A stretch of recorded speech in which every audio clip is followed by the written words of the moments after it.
Thinking about moving to Hong Kong, renting here can feel like a game of Where's Waldo, but with the skyscrapers. Stick around as I walk you through everything you need to know about finding your dream home in this buzzing city. From village houses with rooftop views to hidden gems in TST, this guide will save you time, money, and a lot of headaches. Alright, Hong Kong's rental market is wild. Did you know that a 500 square foot apartment in Central can cost you more than a luxury villa in Bali? But here's the thing, it's not all doom and gloom. Whether you are on a tight budget or ready to splurge, there is a home for everyone here. The question is, how do you find it? And more importantly, how do you avoid the pitfalls that even seasoned expats fall into? Don't worry, I will break it all down for you. Let's start with the basics. What types of homes can you rent in Hong Kong? Hong Kong is a mix of ultra-modern and traditional, and that's reflected in its housing. Apartments.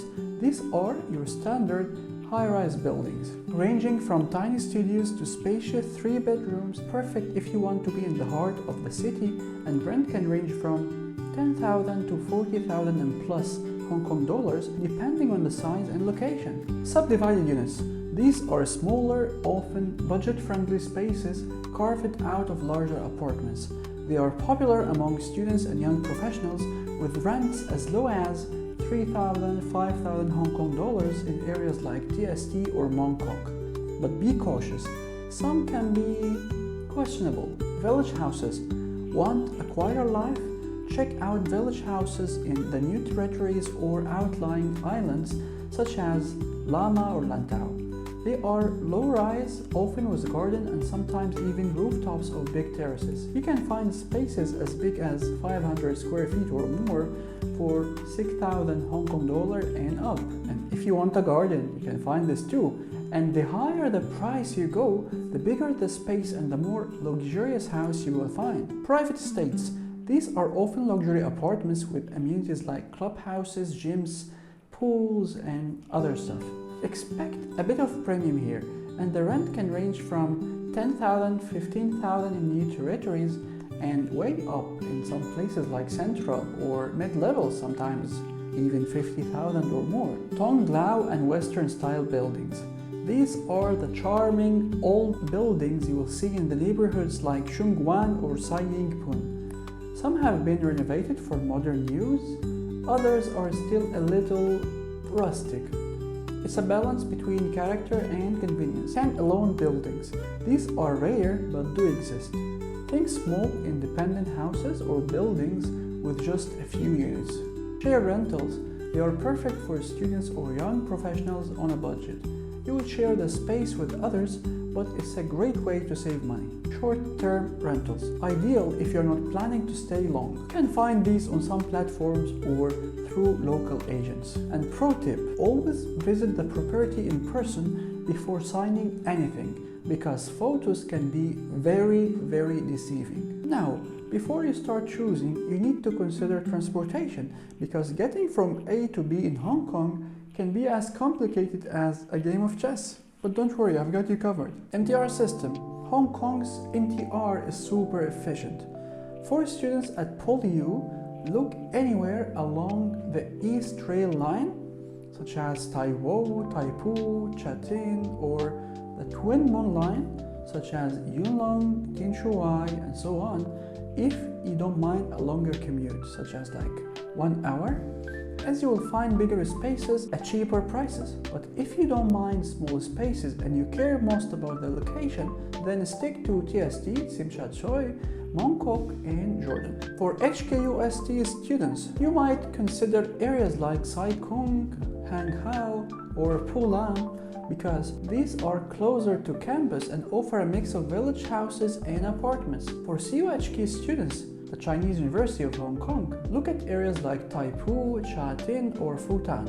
These are well connected by the East Rail line and also offer affordable options. For HKU or Hong Kong University students, neighborhoods like Kennedy Town, Sai Ying Pun, and chic Tong are ideal. They are close to campus and have a mix of modern apartments and traditional Tong Lao buildings. For professionals, it depends on your work location, but here's how you can decide. This is the MTR map, and basically you will see your work location and you will try to find any station which has affordable housing on the same line of your workstation. For example, let's say that you work on Chunwan West and Chunwan are actually very close. So if you're working around these areas, you can search on this red line or this dark red line or brown line.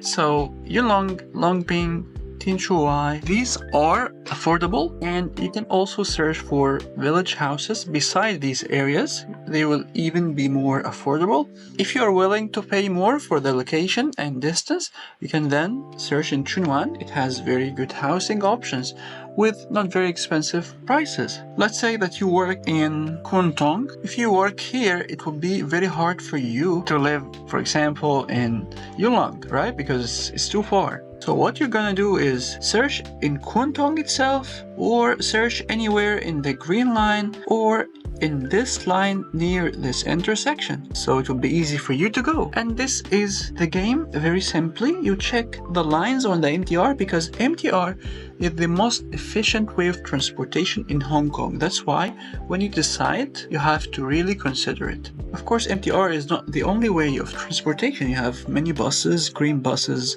and so on, but it plays an important role. So if you have MTR beside your house or even close enough to go by green bus or a bus in 15 minutes, let's say, this will be a huge advantage for you. Another thing, if you work in finance or business and you are also ready to pay premium, generally your work location would be in Central, Wan Chai or Causeway Bay. Some places like Quarry Bay or Tai Kwu are slightly more affordable but still close to the city. And if you want a vibrant neighborhood with a mix of the old and new, you can find shared rentals and subdivided units in TST, Mongkok and Jordan. Instead of Google Maps, which sucks a lot in Hong Kong, Citymapper app is a lifesaver for navigating the city. It will show you the fastest routes, bus options and even minibus schedules.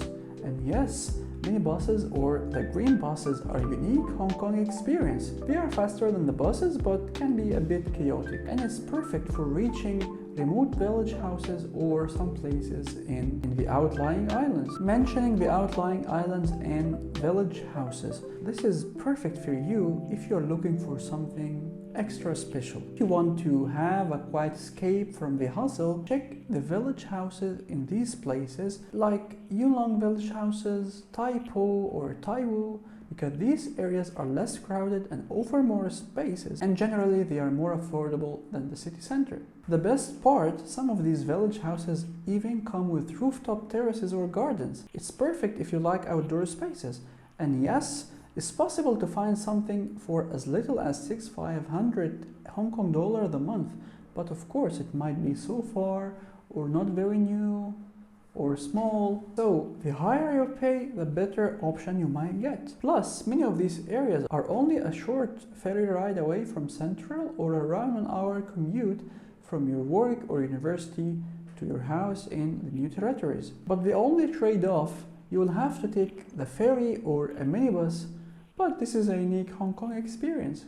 Okay, now that you have got your location picked out, let's talk numbers.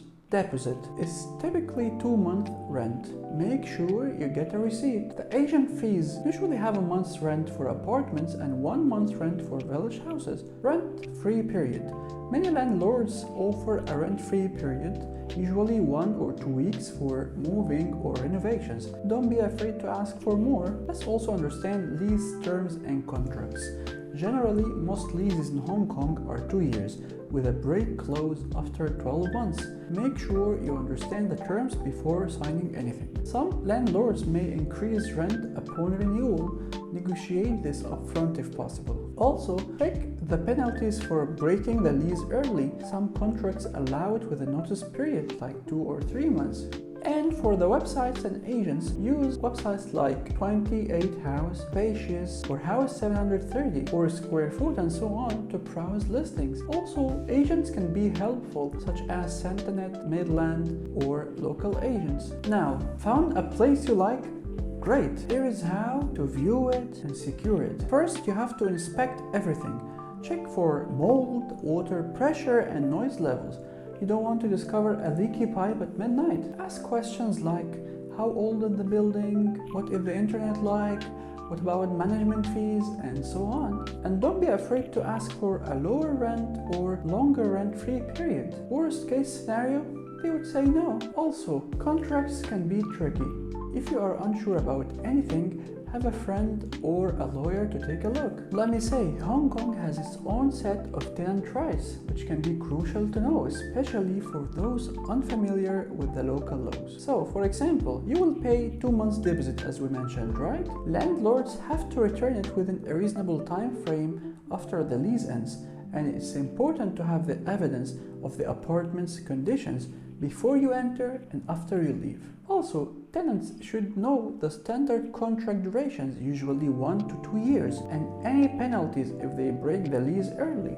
And while rare, eviction is a possibility. Discuss how long a landlord can take to evict a tenant and under what circumstances. Let's move to safety and security considerations. Generally, Hong Kong is safe, but certain areas can be less secure at night, so you have to check this very carefully before you decide where to live. And in high-rise apartments, the building security such as keycard access, security guards, CCTV can vary. But for shared or subdivided units, security might be an issue if you care a lot about it. Also, ask about the fire exits if you are in a high-rise building, and be sure that the building is up to code with fire regulations, especially important in older buildings. One point, English speakers may struggle with some rental agencies or landlords who speak only Cantonese. You might use translation tools or find an English-speaking agent or find a Chinese friend. And by the way, some landlords refuse to have a foreigner in their house just because of this, just because of the lack of communication. Also, many rental properties in Hong Kong don't allow pets, or if they do, they're strict in their conditions such as pet deposit, specific pet sizes, and so on. And this could be an important factor for expats or local with pets. So you might ask this in forward. Moving into a new home in Hong Kong can be an exciting, albeit overwhelming experience. This fast-paced nature of the city combined with the variety of rental options means that there are a few essential steps you must follow to make the process as smooth as possible. Here is a checklist to ensure you're fully prepared for the big move-in day. First, you have to set up utilities and services such as water and electricity. When you sign your lease, ensure that the utility accounts for water and electricity are in your name.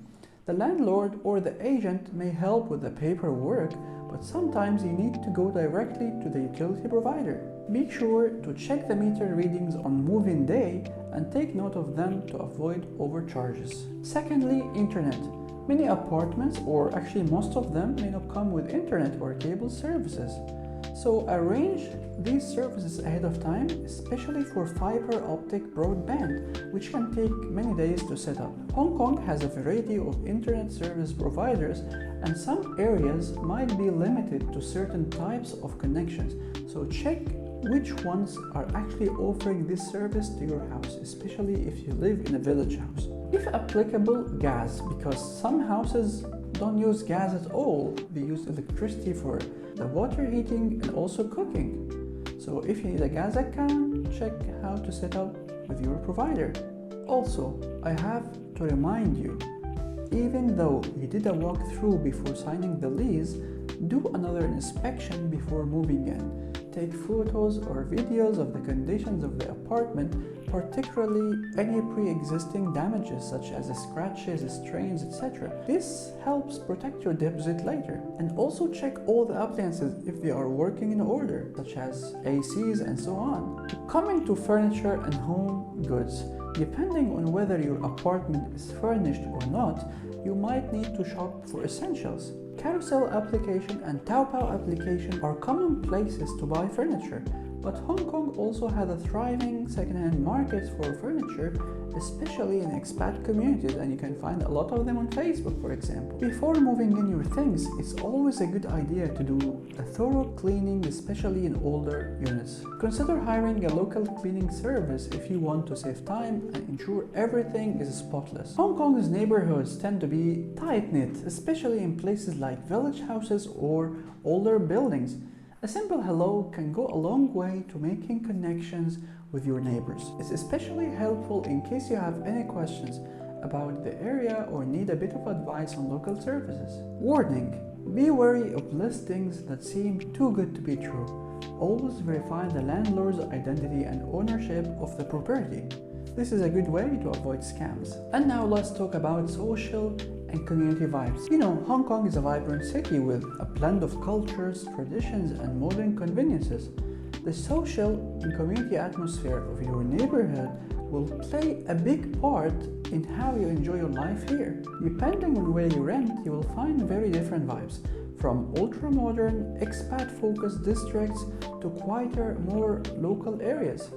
Here is what to expect from some of Hong Kong's key neighborhoods: Central and Sheung. These are vibrant and business-oriented. You will find many professionals, and the social scene is fast-paced and cosmopolitan. If you love being in the center of things, whether it's nightlife, dining, entertainment, professional opportunities, this is the place. And the vibes here tend to be more international, with many expats from all around the world. You will find plenty of networking events, professional group meetings, and so on. And you will also have quick access to everything: shopping, dining, public transport, but it can be expensive and space is limited. So expect small apartments with very high rents and lack of quiet, peaceful areas. Ying and Kennedy Town. The vibe here is for trendy young professionals. These areas, especially Ying are becoming popular among younger locals and expats. You will find hip cafes, quirky boutiques, and thriving art scene. While it's still close enough to the central, it feels more laid back and residential. And the community there is a younger crowd, often professionals or creatives, and people are friendly and social. And this area is more known of the diversity. Another part is Kowloon, which is more family oriented, and it has cultural mix because Kowloon offers a more local experience with neighborhoods like CUHK, Mongkok, offering everything from food markets to cultural attractions. And it has a mix of the old and new. They can be vibrant or chaotic depending on where you are.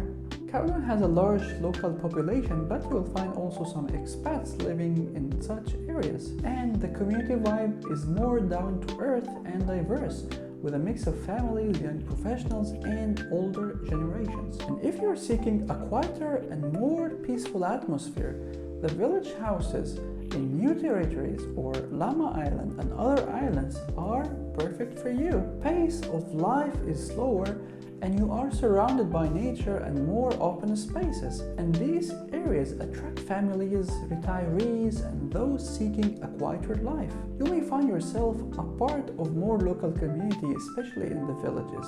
There are fewer expats in these areas, though you will still find some international communities in certain parts of Llama. But you have to expect larger homes with outdoor spaces at a fraction of the price in the city living. Discovery Bay. This is an expat-friendly, resort-like place, popular among expat families due to spacious apartments, beautiful surroundings, and quiet streets. The community here is largely expat-focused with many families, and there is a strong sense of community, and it's a friendly neighborhood with lots of activities aimed at families, beaches, parks, and international schools. Discovery Bay is like a self-contained world with fewer local Hong Kong influences. However, while it's peaceful and safe, it's also removed from the hustle and bustle of Hong Kong city life. Renting in Hong Kong can be an expensive and competitive process, but it's not without room for negotiation. Here are a few strategies to help you land the best deal. You have to understand the market timing. The rental market in Hong Kong has its peaks and valleys. typically the rental market is quieter after major holidays like Chinese New Year. This is the best time to negotiate rent or score a deal on a longer term lease. Summer like June and August is the busiest time for rentals, as many expats and students arrive. Prices might be higher and the availability might be lower. Be sure if a property has been vacant for a while or if the landlord's lease term is nearing an end, they may be more willing to negotiate rent or terms to avoid the hassle of keeping the apartment empty. If you are planning to stay in Hong Kong for only a short period, you might ask for flexibility in the lease durations. Some landlords in Hong Kong are open for shorter term leases like 6 months, depending on the property and demand. But it's a bit hard though. The house market in Hong Kong is very fast, so if you find a good deal and you don't take it immediately, maybe somebody else will take it. Alright, now that you are a Hong Kong rental pro, it's time to go out there and find your perfect home. Drop a comment below if you have any questions or if I missed something you want to know more about. And hey, if you want to see more of what life is like in Hong Kong, check out my previous video. Hope this guide made the process of renting in Hong Kong a little less stressful. Don't forget to like this video, subscribe, and stay tuned for more tips on living your best life in this dynamic city. See you in the next one.